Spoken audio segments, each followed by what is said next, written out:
तो फिर से आ चुके हैं एक धमाकेदार अपडेट के साथ में।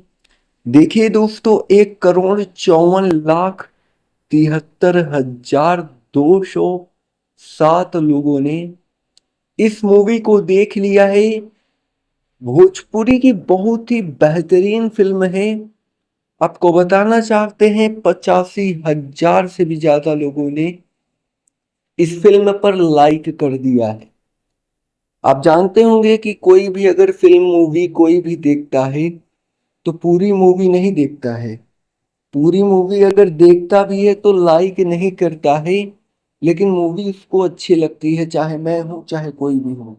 लेकिन हाँ, आप देख सकते हैं 1,54,00,000 लोगों ने इस फिल्म को देखा है, जिस मूवी की नाम है माँ की ममता।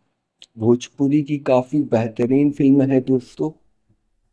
आप लोग भी जाकर देखिए और कहानी अच्छी लगेगी आपको। अगर आप देखेंगे तो कहानी अच्छी लगेगी।